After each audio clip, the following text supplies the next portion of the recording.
Funding for this talk comes from TrialX, connecting patients to clinical trials.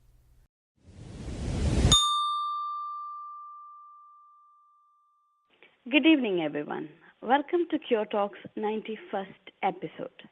I'm Priya Menon, Scientific Media Editor at CureTalks, joining you from India. Multiple myeloma is a popular topic on CureTalks.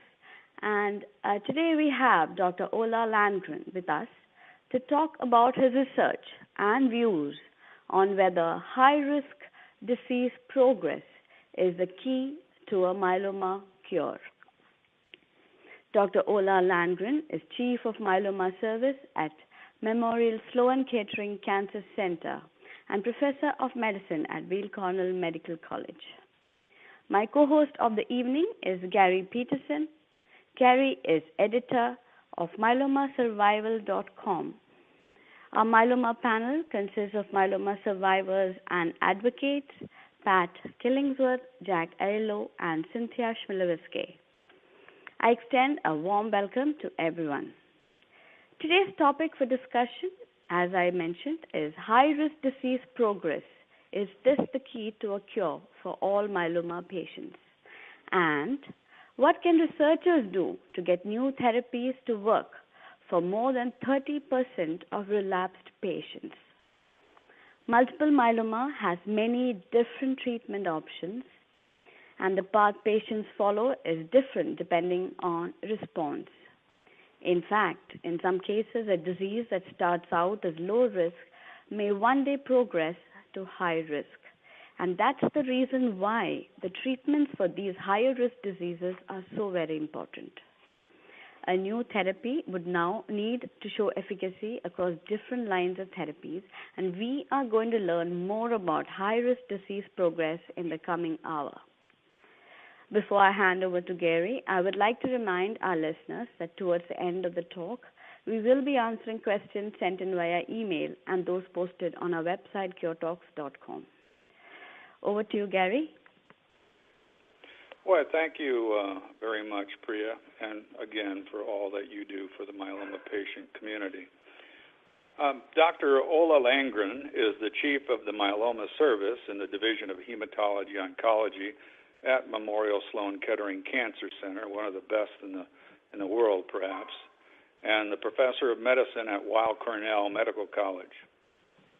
Previously, Dr. Landgren was the Chief of the Multiple Myeloma Section at the National Cancer Institute in the Center for Cancer Research. Dr. Landgren received his MD and PhD at the Karolinska, Institute in Stockholm, Sweden. Dr. Landgren is a board-certified hematology oncologist whose research focuses on the development of novel treatment strategies and advanced disease monitoring by new minimal residual disease MRD assays, as well as biological studies focusing on disease and host biology. Dr. Landgren studies the mechanism and markers of progression from MGUS and smoldering myeloma to symptomatic multiple myeloma and identification of high-risk precursor patients who might be candidates for earlier treatment. And we found, and most people believe now, that the earlier you treat it, the better off you are. I have a strong interest in the development, or he has a strong interest in the development of early treatment clinical trials targeting high-risk smoldering myeloma. He is one of the pioneers in the development of minimal residual disease testing in myeloma and in use of trials at Memorial Sloan Kettering. And he is a member of the IMF working group, and he's also on the scientific board of the MCIR Myeloma Crowd Research Initiative, and has too many publications a minute without using up this entire hour. In addition, he's fluent in German, Swedish, and English.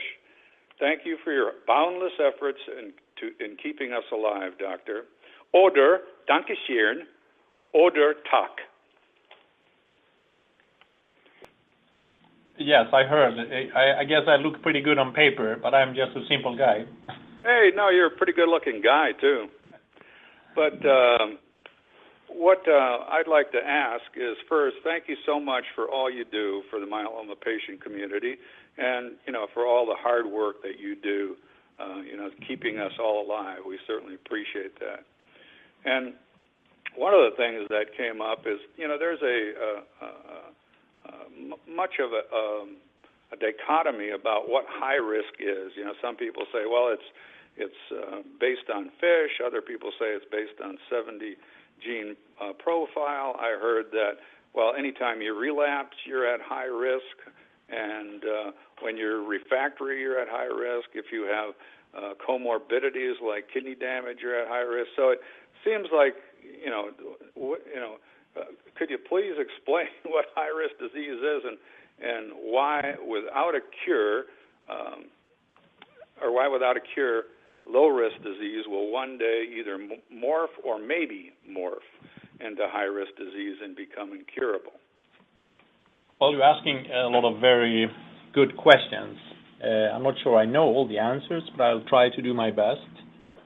I think, first of all, I'd like to emphasize the fact that when we talk about multiple myeloma, we are for sure not talking about one disease. Also, I would like to emphasize the fact that even within one single patient, although we can set the diagnosis of multiple myeloma, there are multiple types of multiple myeloma going on already at diagnosis in each and every patient. I think that's very important to keep in mind, because when we give therapy, there will be differences in responses, in the duration of the responses and the long-term outcomes across individuals, but also within that same individual, there will be different responses across these different subtypes of myeloma, subclones of myeloma within a given patient in relation to a particular therapy. So if we try to make that very practical, what I just said, when we deliver the same therapy to every patient, if that were to be done, some people will have a good, someone will have a poorer response and duration of that response. And we will then call it high risk or standard risk disease. In my opinion, in the era of having an established curative therapy, there will not be any high risk disease. It's always going to be in the light of how any given disease is treated. And if you look back 10 years ago, 20 years ago, there would be more hallmarks of multiple myeloma, clinical hallmarks that would be counted to the category of being high risk. And as time is moving forward, that changes, because if you develop a better therapy today than you had yesterday, there could be some subtypes of disease that now would respond to this new therapy, which did not respond as well to the therapy we had before. So what I'm trying to outline here is that these are not written in stone inherent high risk versus standard risk features. These are always in light of how they are being treated, and they also are in light of what else is going on in the body. If there are different subclones, that will probably also impact. And the last thing I want to say as a starting point on this very topic is that when you treat a given patient with a given therapy, if that disease responds well, and you use whatever tools you use to call it high risk or standard risk, in the event, God forbid, the disease now comes back later and it has a different dynamic, it's more behaving more aggressively. If you were to apply those same tests again, and you would label it as high risk, it may be that those clones were there from the very beginning, and in fact there is scientific evidence to suggest that that probably is the case for the most part. But it's more a matter of the distribution of these different subsets of disease being shuffled around. So when you start off, you treat and you get rid of and you suppress those subsets of disease that are more prone to respond to therapy. So when the clinical presentation comes back, it's those subclones that did not go away to the same degree in the beginning, in the first place, that are now in majority. So the balance of these different subsets of disease have been shuffled around, and you are simply dealing with a new balance of subclones. So I think these are like fundamental principles of how very dynamic these dimensions are. There is no high risk and standard risk, and that's it. That's not how it works. So would you say that high risk disease, or at least the markers, that we say we had one of the high risk markers, whatever it might be, and that it may not respond poorly, it may respond well, and actually the patient might do well? Well, so as I try to outline, across individuals, if we apply a certain set of markers, and we can spend more time talking about what those markers are that people like to use, but as we are moving into the future and we monitor individuals, we will see that certain hallmarks of the disease do respond more or less to a given therapy. But there could be subsets of such features that are not so dominant. So when you work up a given individual, you may not see those markers because there are other cells that are more dominant. The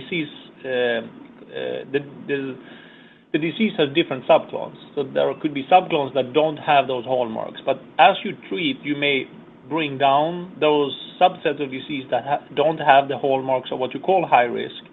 But in the event that the disease comes back later, now these subsets of cells that have these hallmarks may be in majority, and you may interpret that as the disease has changed, but it's just the balance between these different subsets of disease that has been shuffled around.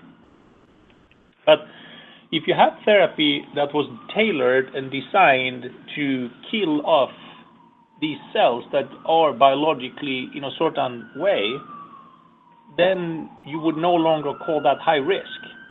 You simply had a therapy that would kill off cells that have a certain hallmark, and you would now, on a clinical note, judge those as being standard risk. So high risk is only, in my opinion, a reflection of the fact that the standard therapy does not do a good job. Okay, so it's just very difficult to define, and the definition changes with time. Well, if you think about it, it's the marriage between biology and therapy. If there is a good match and the therapy depletes the disease, that's what we call standard risk. If that marriage doesn't work, then we call it high risk. And given that there are many biologies going on in parallel in the same patient, when you deliver therapy, if there are subsets of the cell of disease that have a very bad match to the therapy that's being given, that will be viewed as high risk. But in fact, it's the match between the therapy and the biology that is not there. So in the end, we're all high risk because in the end, we don't no longer respond to therapy. Well, so what I'm trying to say is like how it works biologically, but you could also take a very practical approach and say for someone who at diagnosis has a lot of those cells where very few therapies actually work, are those individuals more of a higher risk? Is that a correct statement? Yeah, I think that is a correct statement because you're now dealing with features of disease that impose more challenge, and there are fewer good options right away. So on a clinical note, absolutely, you could say that there are individuals who have a higher risk, and there are individuals who have a lower risk. But what you just said to me, I also think is right, that there are subsets of disease in each and every person that could be higher or could be lower in the light of a given therapy. Okay, thank you so much, Doctor. Now, is progress in high-risk disease important to the advancement of cure for all myeloma? Yes, absolutely so. And I think that it's important for many reasons. So one key reason, I think, there are two key reasons that come to my mind right away. One is that for those individuals that are being diagnosed with a disease that is more aggressive, that would fall under the umbrella that we would clinically call high risk, for those individuals, we need better therapies to offer deep and durable responses, ideally to develop a cure. But we are not yet there. We are working to try to get there. But at this point, the key problem with the clinical hallmarks of disease that is more aggressive is that it may respond to therapy, but it's a little bit more prone to come back, and then we have to retreat it again. So it becomes a little bit of a hassle to deal with that all the time for the individual patient, that the disease tends to come back.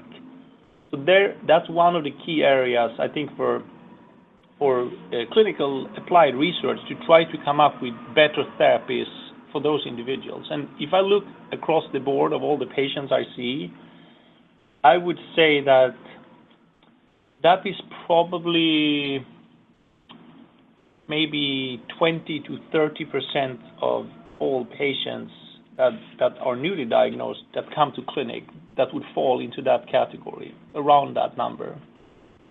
Another area, I think, where high-risk disease discovery work is also very needed is for all the other individuals who do not fall in that category. And that would be for the reason you just brought up in your question back to me, if you say that every person potentially carries high risk.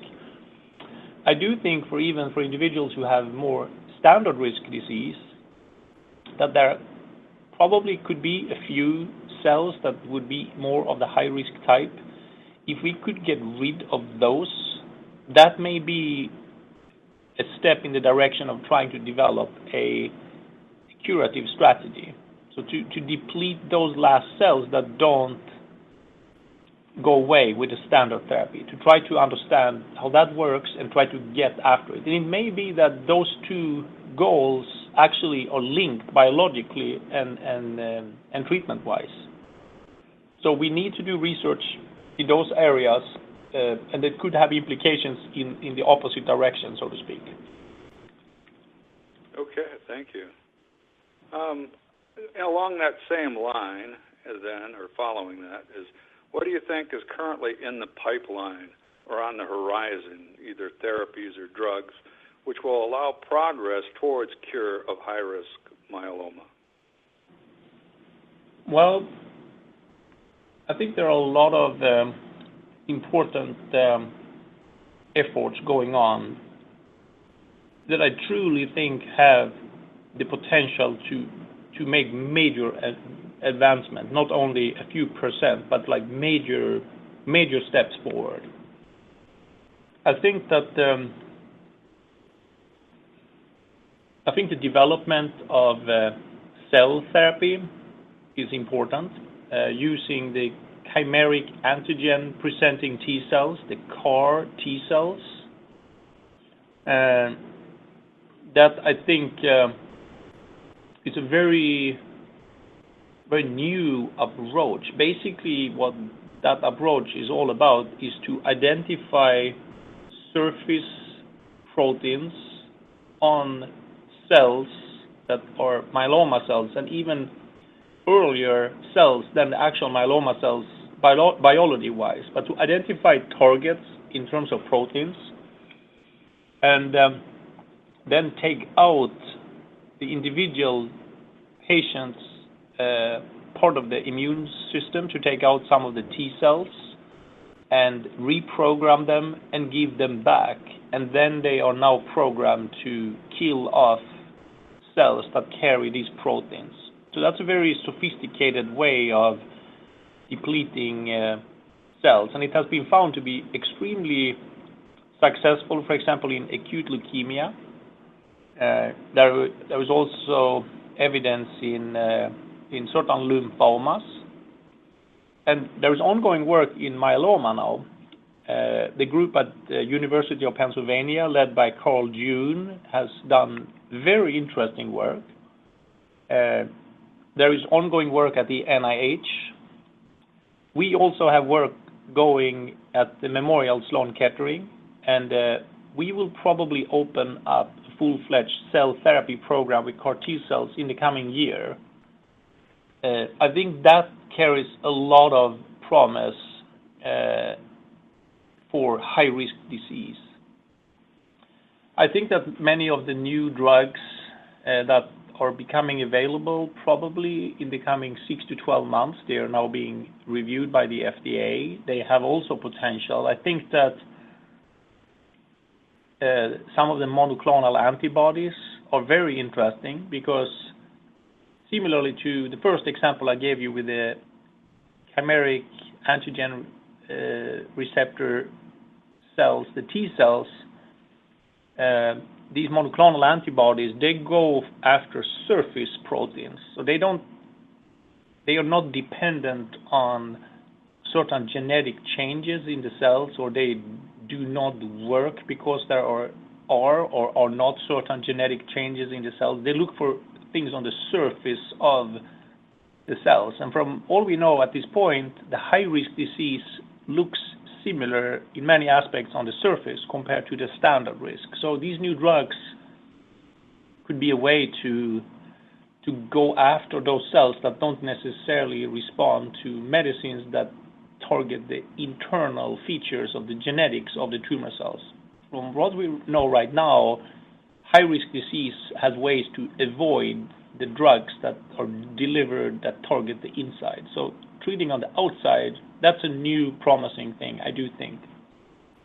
And I also think that a third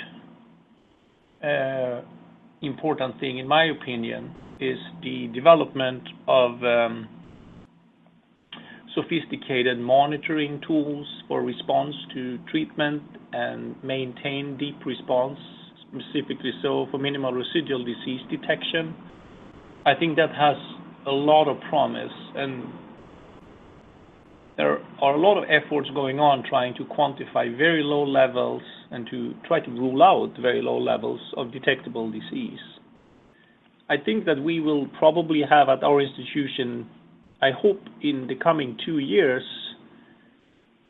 capacity to measure and rule out very low levels of residual disease, even by using just blood or even urine tests instead of doing bone marrow tests. How great is that? And I think that has huge potential, of course. You could see that that could change the whole game. So that's something we are pushing very, very hard for. Would save my butt. So I think those are probably key things, to use these new approaches with cell-based therapies and to integrate them with new sophisticated monitoring. I think they are potential game-changing strategies. But of course, they need to be further investigated, and then they need to be validated. So there's more work to be done. But I am very, very excited about these approaches. Fantastic. Well, it sounds like some really great things coming up that put us closer than we ever have been to a cure. Now you're a member of the scientific board of the MCRI, the Myeloma Crowd Research Initiative. Why are you involved in this high-risk initiative, and why do you see it will have any better success at finding high-risk cure than the current processes? I was invited by the founder of this program, Jennifer Ahlström, and I was fascinated by the fact that this is really driven by patient initiative. It's driven by modern, very dynamic thinking in terms of collecting funds this is like a group effort, and also the way the whole process is driven forward. It's very much driven by dedication and energy and focus on getting the work done. And I also think that the priority focusing on high-risk disease, I think that's very much needed. If we look at the past 10, 15 years of drug development in myeloma, we have shown and we have seen in many studies that survival has probably tripled for patients diagnosed with myeloma if we compare today with 10 years ago. And my projection is that it's going to continue to double or triple one more round.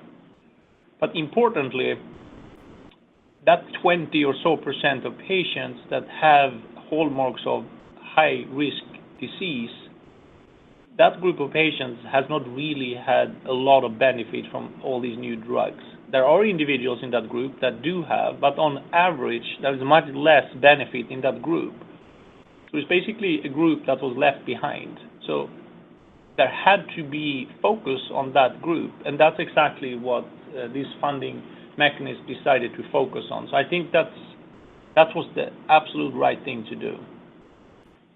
Okay. Well, thank you so much for your efforts with regard to that, because as I said, I think it's our next best or the best current way to get a cure for all myeloma. So thank you so much for everything that you're doing with regard to that.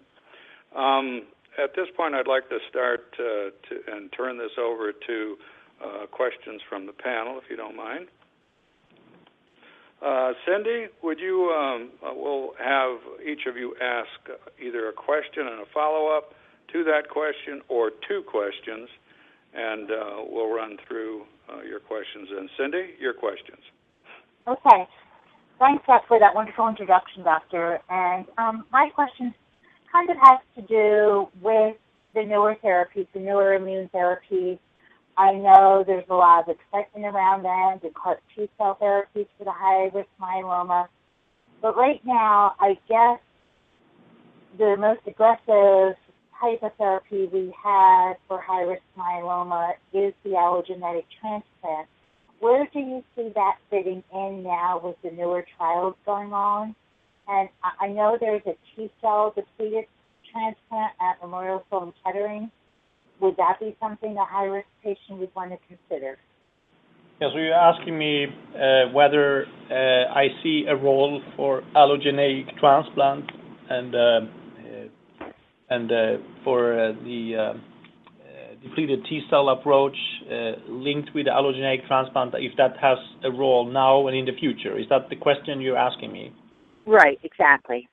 Well, I do think that allogeneic transplant for many years has been abandoned in the field of multiple myeloma because the results were not very promising, and also the toxicities and the risks were very, very high.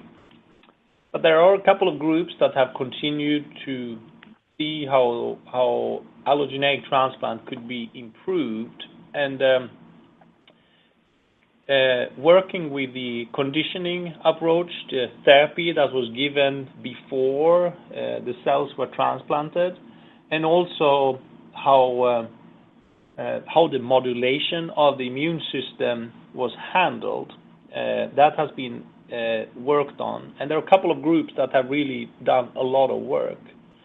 I do think that there is no data coming out, including, you mentioned here at Memorial Sloan Kettering, there are other groups as well, but there is data coming out from this new work showing that the risks can be significantly reduced with these additional procedures and tweaks in the processing and in the management and the deliveries of the T cells.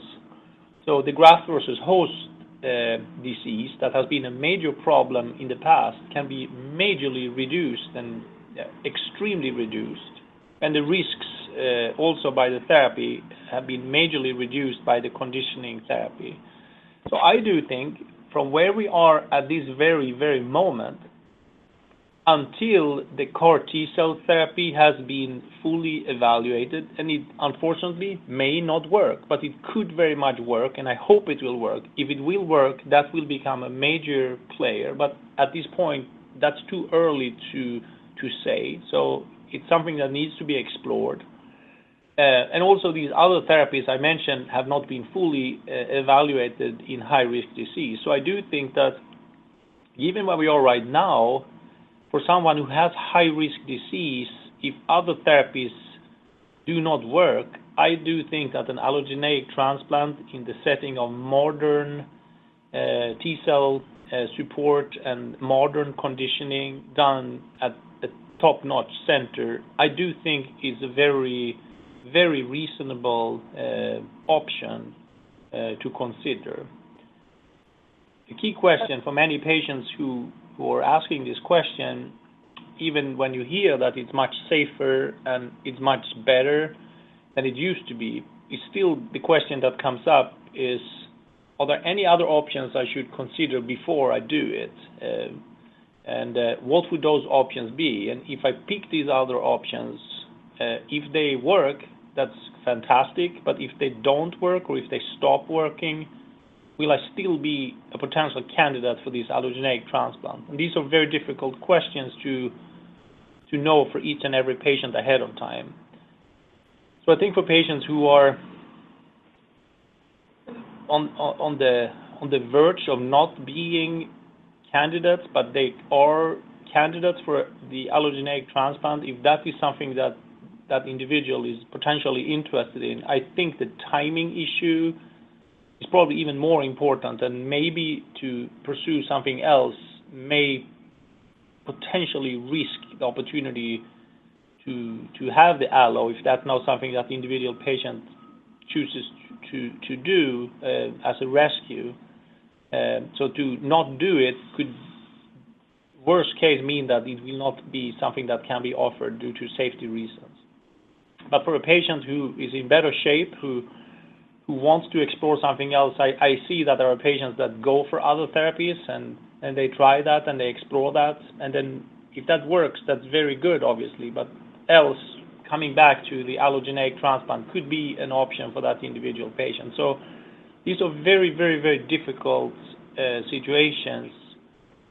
And usually we spend a lot of time going through the individual patient's biology, looking at prior therapy, response to prior therapy, the duration of that response, the depth of that response, toxicities and organ function in general, and being very, very transparent and show all the data, all the pluses and minuses, usually is being very clearly demonstrated and discussed between the doctor and the patient, and then each and individual patient will have to make the decision what is the right thing for he or for she. These are difficult, very difficult questions. Yeah, it's a very difficult decision. I guess it's very individualized depending on the patient and what stage of disease and what their features are. So thank you. And my second question, I hear a lot of talking now about continuous therapy versus a fixed duration of therapy. Would you recommend a continuous therapy for a high-risk patient, for someone just to stay on therapy until they progress, or if they achieved a complete response, for them to get off of therapy? And how do you envision MRD testing in the future to help make this decision? These are also very, very good and very difficult questions. So at this moment, there are a couple of things that have been addressed in studies that we know the answer to, and there are a couple of questions we can ask where we don't know the answer. So let's try to do this in a very rational fashion here. So what has been shown across the board with more than 20 published studies, independent of what technology and what assay has been used. If a patient reaches minimal residual disease negativity versus reaching a complete response with MRD positivity, statistically speaking, progression-free and overall survival is longer in the individuals that are MRD negative. There is also data showing that MRD negativity, you can have different measures of sensitivity, that for every step in the more sensitive direction, and we use logs, so it's a 10-fold or 100-fold or 1,000-fold, etc.-fold more sensitive assay. For every 10-fold improvement, that translates into longer survival. So deeper responses seem to be preferable if that's possible to achieve. Of course, it has to be in the light of toxicity. If someone cannot really reach it and you just keep on pounding with therapy, it may still not respond, but you just add a lot of toxicity. So it has to be done in the light of all other aspects. But if we assume that it's possible to reach it with reasonable therapy, that would of course be the preferable outcome. Now, for high-risk disease, there are studies showing that if you reach a certain level of depth of MRD negativity, if you have standard risk or high risk, there is data to suggest that the duration of that maintained MRD negativity is shorter if you don't have any maintenance therapy. There are also some data, now the information is much more sparse because there are very few studies have really looked into this in a systematic fashion, but there is data to suggest that even in maintenance therapy, that probably is a true statement that the high-risk biology still has a little bit more of a tendency of coming back versus the standard risk over time. Now, what's not known is whether you adjust the therapy, if you could quantify the MRD negativity, if it turns MRD positive, if you were to increase the therapy, the intensity to bring it down to MRD negativity again, and then continue monitoring. So these are things where we don't know the answer. So these are kind of the principles. So based on this, my interpretation and my recommendations that are based on data and my experience, so there are many pieces of data that we simply don't have the answers to specific questions. You have to just use your clinical judgment. So my interpretation and my recommendation on average would probably be to keep some maintenance approach for both actually standard risk and for high-risk disease. And that would be based on the fact that there are studies showing if you stop the maintenance therapy, that the disease has a shorter time to returning. Now, it has to be given in the light of toxicities. So I would probably do maintenance for both those two groups as my default, and there could be deviations for that for individual reasons. Thanks a lot, Cindy, for those questions. I appreciate it. And thank you, Doctor. You're welcome. Pat, are you online with your question? I'm here, Gary. All right. Doctor, could you explain how the exciting new T-cell therapies work? I know that the myeloma crowd, our group is going to support two research programs that both use different types of T-cell therapies. Could you just take a moment and explain how that works? And I know some of them are used with a transplant and some aren't. And could you just shed some light on that for us? Yeah, so the principles are such that you can characterize cells throughout the body, and you can look either on the inside, you can look at the genetic signatures of cells, and you can also look on the outside of cells, and you can characterize their protein repertoire, if you want. They have proteins on their surface. And if you look on the inside, if you look in healthy throughout the body, most of the cells in the body look very, very, very similar genetically. It's because the DNA in our bodies is very, very similar. It comes from our mother and father, and most cells, independent of origin, have the same genetic content.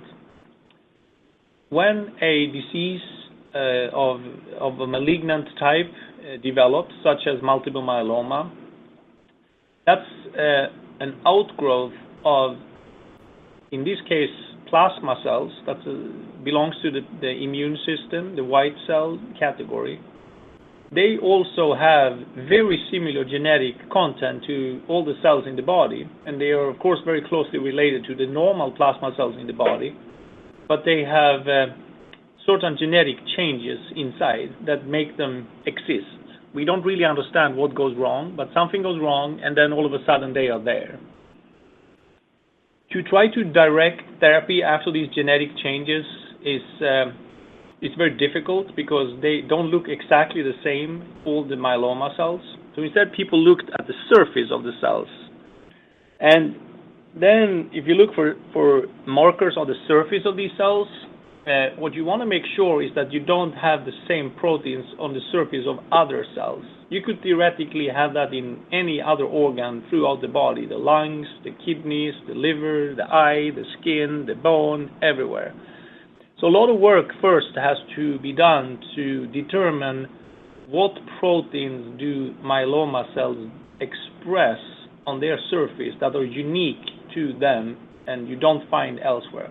So a lot of work has been done, and it's not 100% clear which is the perfect protein to go after. And the reason I spent some time talking about this is because this is a huge part of the research. Which of the proteins shall you pick as your target? And it may sound easy, but it's very difficult. And to make it very simple, there could be proteins that are not expressed on every myeloma cell, or there could be proteins expressed on every myeloma cell, but they could also be on other tissues. And there could be proteins that if you go after them, then the cells maybe down-regulate them, so they stop expressing them temporarily, so then the therapy wouldn't work. So there are a lot of possibilities here, and there's so much research that needs to be done to fully understand this, and there are a lot of unknowns here. But the basic principle is that you look for these proteins on the surface of the myeloma cells. And then we know that the immune system has a lot of subsets of cells that are designed to go after structures that enter the body.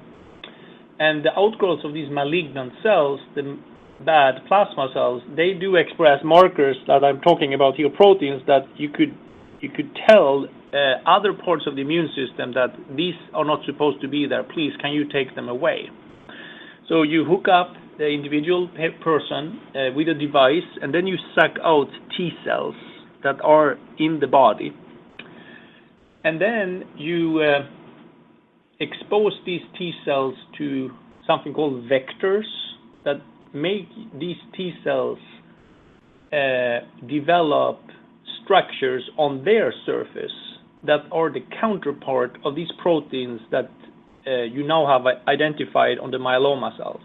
So if you give these lymphocytes back, these Tcells back in the bloodstream, when they enter the bloodstream, they will go into the blood and they will find these proteins that they are designed to identify. And when they bind there, then they will trigger a cascade of immunological events. And you basically will have the immune system eradicating the cell that this T cell now has attacked, if you want. So in order to do this, if you just take out these T cells and give them back, the first thing that will happen is that the body will say, hey, wait a second, even if these T cells are my own, they don't look normal. So the body will try to destroy these CAR T cells. So you need to suppress the immune system a little bit in order to do that. So you can then do an autologous stem cell transplant first, and then you give the T-cells. Or you can do chemotherapy and then give back the T-cells. So you basically deliver these T-cells in the setting of a little bit of a suppressed immune state. You don't want to have complete suppression, because then you won't have the effect. And even if you suppress it, you want it to recover, so these immune effects then can take place and take out the bad cells, so to speak. So I try to outline here that there are a couple of areas of development. One is to pick the right proteins, and you may have to have CAR T cells that go after more than one, and this is not really known, but the field is going in the direction of having more than one, maybe. And also, what is also under development is what is the perfect type of therapy to deliver these cells. And different groups have done different things. Some groups, they do the autologous stem cell transplant. Other groups, they do the chemotherapy. And there are different opinions about this. So these are like the basic principles. That's probably the best explanation I've ever heard. That helps a lot. And no, none of it sounds simple to me. I had this image of someone sitting there with a microscope trying to change change these cells before they were put back in the body. So that helped a lot. And so obviously there are a lot of speed bumps here. How close do you think we are to having these therapies that are really, that you can count on, that are really going to work? Are we talking about CAR T cells? Right. Well, so there are currently 2 trials that have been opened. And the first trial that opened at the National Cancer Institute in Bethesda. And this was by Jim Kockendorfer, that came out of Steve Rosenberg's group. Steve Rosenberg is probably one of the biggest cancer immunologists at all times. He has done a lot.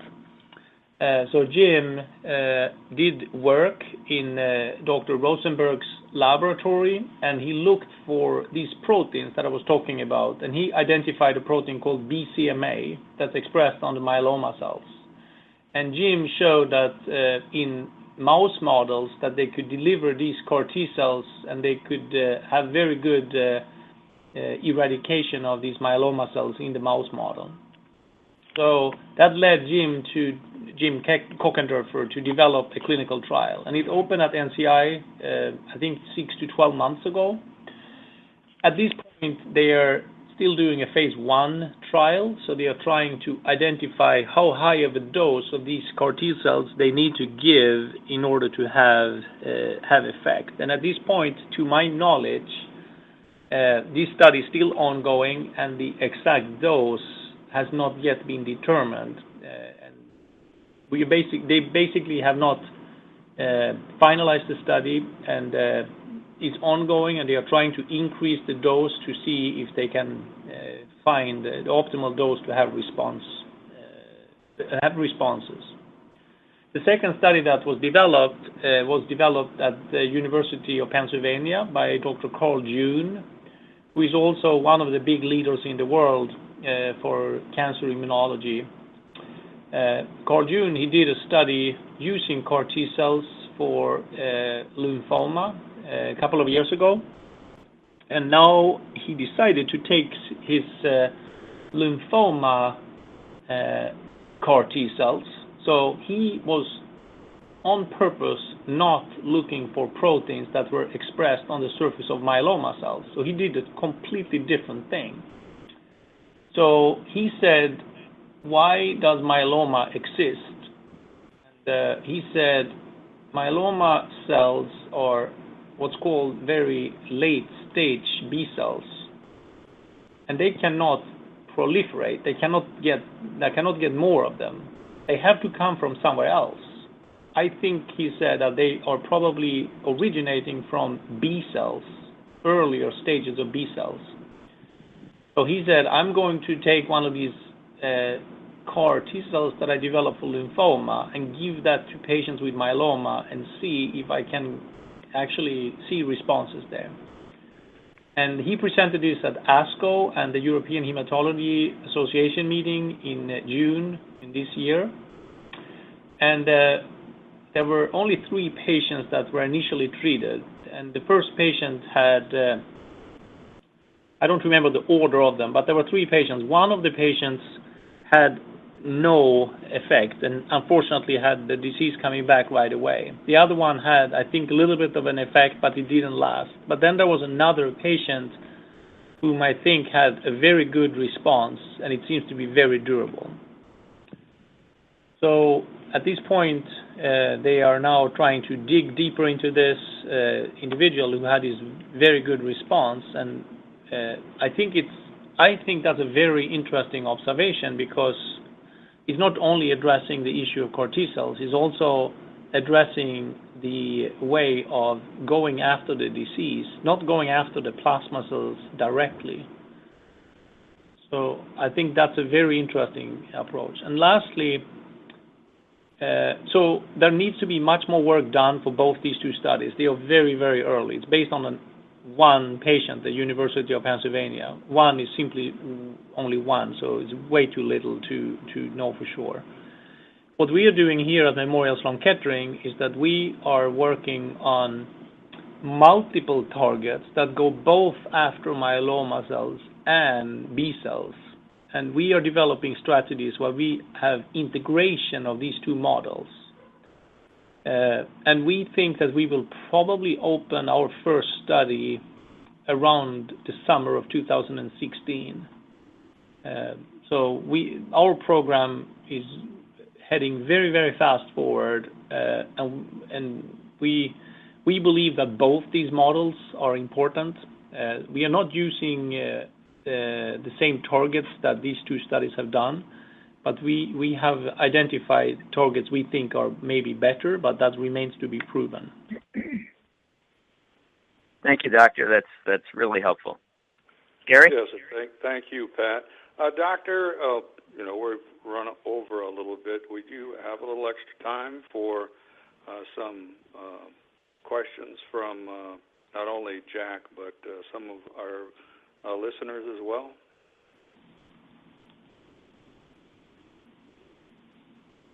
Doctor? Yes? Do you have a little extra time? Yeah, I can do a few more minutes, but then I unfortunately have to wrap up. I have to prepare for a talk. I'm going to Europe tomorrow. Okay, well, thank you so much for a little extra time. We really do appreciate it. We know how you're stretched for time. Jack, your question, please? Sure. Dr. Landgren, thanks for being available to us. The research is really exciting, but if I'm a patient today and my doctor says I have this high-risk factor that he calls deletion 17p, does the initial induction treatment of that patient differ from a non-high-risk patient? So now we are talking a little bit about how do we define high risk in the clinical setting of 2015. So myeloma, as I said, has very many different types of disease within a given patient and across patients. If we apply these very superficial tests that we have been using for many years, such as cytogenetics and FISH, we can capture 17p deletions in probably 10% of individuals that are being newly diagnosed. It has been found in several studies that disease could be more active and could be harder to get full control over. So it would, in the clinician's mind, and I agree with that, impose that more effective therapy should be given. And the standard approach typically would be to use a 3-drug combination with therapy. Usually a proteasome inhibitor is included in combination with steroids, and either it could be a immunomodulatory drug or cyclophosphamide. Those are probably the combinations that many or most centers in the United States would use. it should be mentioned that most individuals who have these deletions, 17p, that there is actually all patients who have this, there is a gradient of the penetrance of these deletions. So these deletions could be present in every cell, or it could be present in a small subset of the myeloma cells. There are several studies showing that if only a small proportion of the cells have this deletion, that the impact of that deletion may not be there. It may be very similar to not even having it. And there's a little bit of a controversy there. There are some studies showing if you have less than 30%, and some studies say even if less than 70% of the cells have it, that would be the same as not having it. So it's not entirely clear. It's controversial. But I do think that most centers would recommend a 3-drug combination for individuals who do have it. But again, having it may or may not carry the same weight depending on these reasons. And would you prefer that same 3-drug regimen for a patient that doesn't have those factors?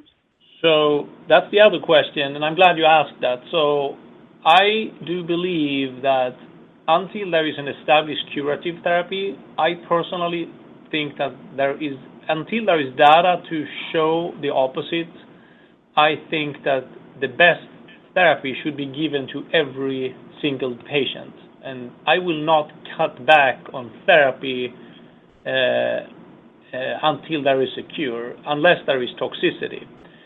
So there are several studies showing that for patients who have the standard risk, that would be not, for example, having this deletion or other such findings, that if patients who do not have it are receiving the 3-drug combination, then their outcome is better versus if they only get 2-drug. So in my opinion, every patient should be offered a 3-drug combination unless there are contraindications or other reasons. That would be my default. And there is no data to support the use of 2-drug. That is pure opinion-based treatment strategy. So this whole business with what's called risk-adapted therapy, I don't believe in that, and there is no hard data to back that up. Thank you very much. Thank you, Jack. Appreciate it. Priya, could you check online to see if we have any questions? And Doctor, after you've answered a question, whenever you find that you have to leave, just let us know and we'll wrap it up. Okay? Yeah. I think I can take one more question, and then unfortunately I do think I have to return. I have to finish my slides. Okay. Thank you, Priya? Gary. Listeners who have a question for Dr. Landgren, you can please press 1 on your keypads and we can bring you live on air. Dr. Landgren can take only one question. We are already over time. Yes, the person calling in from 408-832-9005. You may please ask your question. Yes, my name is Srihari. The question I had was, if a patient gets to very good, like almost even an MRD negative kind of a response, I think you just mentioned that continuing maintenance might be appropriate. Is there any data about using, say, some more consolidation of a slightly different triplet from the induction regimen, which might help with ensuring probably a deeper response that is much more durable? So I had a hard time hearing the very last few sentences you said. I think I heard you said that if you reach MRD negativity, and then I couldn't really hear. Yeah, is there any data about probably instead of just maintenance therapy for really extended periods of time, say a triplet-based consolidation just for a few months or so, few cycles, of a slightly different regimen from probably the induction regimen? In the literature, I found very little information about consolidation other than probably the stamina trial and probably one VTD kind of information. So are you asking me about additional consolidation, or are you asking me about yes, maintenance? Consolidation in lieu of probably really extended maintenance. The prospect of, unlimited maintenance when probably something a little more short-term is quite attractive, and I'm wondering if that's a premise which is even valid. There are so many different studies looking at different things, and there are a lot of differences how these different studies are designed. So some of the studies that use a little bit less powerful therapy, and then they have a high dose Melphalan with stem cell support, autologous stem cell transplant. Some of those studies have added additional chemotherapy or triple drug therapy after the transplant, and found that could further deepen their response. Now, if you look at patients who have received very powerful therapy, it actually seems that 4 cycles is not necessarily the number of cycles that will take the individual patient to the deepest response. In fact, there is some data suggesting that it could even be up to 6 cycles on average. Now, some patients could have 2 cycles, some 3, 4, 5 on average before they reach very deep response, MRD negativity. Why do 4 cycles usually, why does that show up? Why is that like a common number? I do think that 15 years ago, we had the old VAD therapy with chemotherapy, and one of the drugs, adriamycin or doxorubicin, that was part of that regimen, is cardiotoxic, and we did never give more than 4 cycles because that was toxic for the heart. But when that therapy was replaced by newer therapies, what happened was that the number of cycles remained the same. This is just how the logic happened, and it just happened like that. So instead of giving 4 cycles of VAD, people gave 4 cycles of RVD. But if you instead looked at the depth of the response, if you just gave more cycles, we did a study when I worked at the NIH where we looked at the number of cycles in relation to MRD being achieved, and we saw that the average time was 6 cycles. So if you forget about the history and you just look at the response, I think that 4 on average is probably too little. But there are patients, again, that reach MRD negativity already after 2 cycles. I'm not saying that every patient needs it. So given that, I think for studies that give 4 cycles, give high dose, and then give additional therapy, in my opinion, that is not consolidation. It's just like there is disease left behind and you just give more therapy. And you can call it whatever you want. If you give it upfront or you give it and do transplant and give more, it's just more therapy. So I think that's, in my opinion, is why you see these different patterns. Now, in an individual who has received a certain degree of response, and then you put the patient on maintenance, even if there is a little bit detectable disease, if you are MRD positive, so does maintenance continue to suppress the disease? And the answer is actually yes. I have seen patients being on maintenance for like 1.5 years, and then MRD negativity can be measured. I simply think that in many patients, the low dose of therapy works as an extended dosing. So in my mind, I have kind of stopped using these terminologies with induction therapy and consolidation therapy and maintenance therapy. I think of it more as combination therapy because you combine drugs, and then I think of it as extended therapy, which I think the lower intensity is. So I think like you have more combination and then you have the extended. And ideally, of course, you would like to stop therapy. So what I'm doing right now in my clinical research program, I'm leading a study I'm going to open very, very soon. We treated patients when I was at the NCI we had programs we developed with combination therapy, and then we treated with maintenance for 2 years.